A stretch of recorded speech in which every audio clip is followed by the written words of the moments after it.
देश के चर्चित आईपीएस अभिषेक पल्लव का एक और कार्य सुर्खियों में है। दरअसल छत्तीसगढ़ की 10वीं बोर्ड की परीक्षा में प्रदेश में 7वां स्थान प्राप्त करने वाली सानिया मरकाम के कहने पर एसपी अभिषेक पल्लव ने टॉपर बच्ची को उसके पिता से मुलाकात कराने दुर्ग के केंद्रीय जेल पहुंच गए। आपको बता दें कि सानिया मरकाम के पिता हत्या के मामले में दुर्ग सेंट्रल जेल में बंद है। इस मुलाकात का वीडियो सोशल मीडिया पर खूब वायरल हो रहा है। बता दें कि अपने अनोखे प्रेस कॉन्फ्रेंस के लिए जाने जाने वाले दुर्ग एसपी अभिषेक पल्लव आए दिन सुर्खियों में बने रहते हैं। अब पूरी खबर आपको बताते हैं। दुर्ग के पोलसाय पारा की रहने वाली सानिया मरकाम ने 10वीं बोर्ड की परीक्षा में प्रदेश भर में 7वां स्थान प्राप्त किया। इसके बाद जिले के एसपी अभिषेक पल्लव टॉपर बच्ची को अपनी शुभकामनाएं देने उसके घर पहुंच गए। इस दौरान सानिया ने जेल में बंद अपने पिता से मिलने की इच्छा जाहिर की।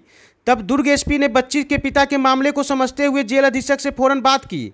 इसके बाद जेल प्रबंधन ने बच्ची के पिता से मुलाकात कराने की व्यवस्था की। दुर्ग एसपी अभिषेक पल्लव खुद बच्ची को लेकर जेल पहुंचे। अपने पिता बलराम मरकाम से मिलकर सानिया भावुक हो गई। उसके पिता ने भी प्यार दिखाते हुए उसे आशीर्वाद दिया। दुर्ग एसपी अभिषेक पल्लव ने इस दौरान मीडिया से चर्चा करते हुए कहा कि कोई परिवार अपराधी नहीं होता। यदि परिवार का कोई सदस्य अपराध करता है तो उस परिवार का तिरस्कार नहीं करना चाहिए। इस बच्ची के पिता ने पारिवारिक विवाद के चलते हत्या का अपराध किया। वह 3 सालों से जेल में बंद है। एसपी ने कहा कि बच्ची ने आर्थिक तंगी के बावजूद पढ़ाई करके प्रदेश का मान बढ़ाया है। उसने पिता से मिलने की इच्छा जताई। उसे पिता से मिलाया गया। बच्ची की पढ़ाई के लिए शासन प्रशासन सहित पुलिस विभाग से जो भी मदद हो सकेगी उसे उपलब्ध कराई जाएगी। जेल में बंद पिता से जब टॉपर छात्रा से ने मुलाकात की तो उस समय वहां मौजूद सभी लोग भावुक हो गए। एसपी ने कहा कि पिता को इस बात का दुख है कि वो जेल में बंद है, लेकिन इस बात की खुशी भी झलक रही थी कि उसकी बेटी ने प्रदेश में 10वीं में टॉप किया है। वहीं जेल में बंद पिता से मिलने के बाद सानिया मरकाम ने कहा कि उसके पिता ने जो अपराध किया है उसको लेकर उन्हें पश्चाताप भी है। साथ ही इस बात की खुशी भी है कि उनकी बेटी ने प्रदेश में टॉप कर उनके नाम को रोशन किया है। बहुत खुशी हुई कि मैंने अपने छत्तीसगढ़ में 7वां रैंक प्राप्त किया है और अपने ज़िले में टॉप की है। तो मेरे पापा ने मुझे कबाड़ी करके मतलब पढ़ाया था, तो सबसे पहले उन्हीं का याद आया कि जिनकी मेहनत से मैंने अपनी पढ़ाई की वही मेरे सामने नहीं है, तो ये भी खुशी क्या काम की। तो मैंने एसपी साहब से अपील की कि मेरे पिताजी से मिला दीजिए। मैंने 3 साल से अपने पिताजी से मुलाकात नहीं की है, तो उन्होंने मुझे अपने पिताजी से मिलाया। तो मैं उनका धन्यवाद करना चाहूँगी कि उसने कि एसपी जी ने मेरी अपील सुनी। क्या हुआ अंदर मेरे पापा से बात हुई है। पापा ने क्या आप लोग के बीच में बात हुई, कैसे पापा क्या कर रहे थे?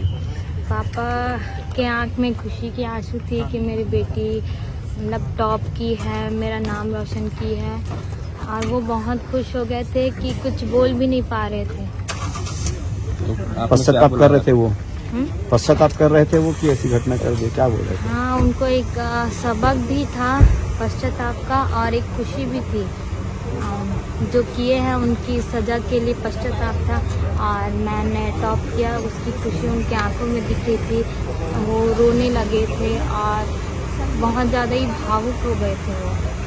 तो आपने बताया कि मैं क्या बनना चाहती हूँ, क्या करना चाहती हूँ? हाँ, मैंने बताया पापा को कि मैं IAS बनना चाहती हूँ और आपका नाम रोशन करना चाहती हूँ, अपने परिवार वालों का नाम रोशन करना चाहती हूँ। किस 10th और 12th के सीजी बोर्ड के रिजल्ट डिक्लेयर हुए, जिसमें दुर्ग जिले से 12वीं में एक बालक का 3रा रैंक आया उत्तरी क्षेत्र का, और एक बालिका का 10वीं में 7वां रैंक आया।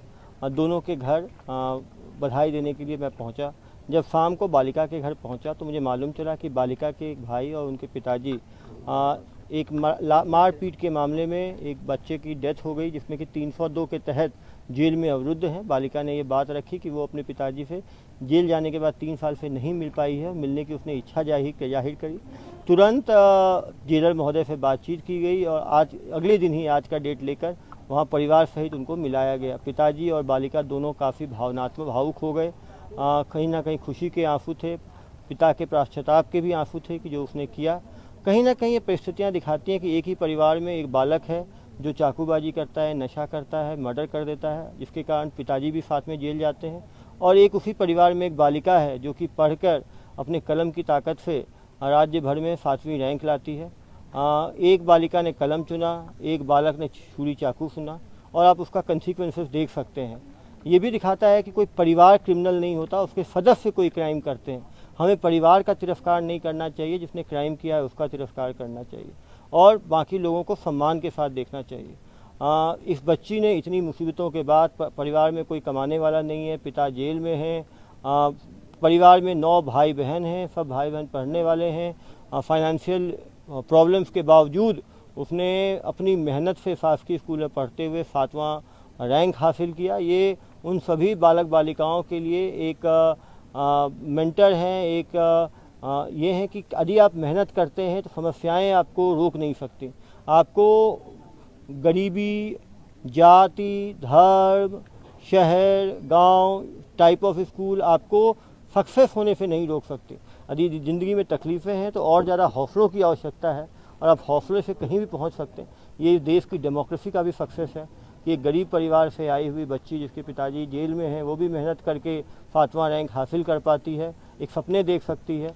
और निश्चित रूप से राज्य शासन, जिला प्रशासन और हमारी तरफ पुलिस प्रशासन की तरफ से जो मदद हो पाएगी इनको किया जाएगा और इनके फादर का ट्रायल भी फास्ट ट्रायल में डाला जाएगा, जिससे जल्दी उनको जो भी सज़ा कानून की तरफ से मिले वो पूरा करके वो बाहर निकलें और परिवार के साथ रीइंटीग्रेट कर पाएँ।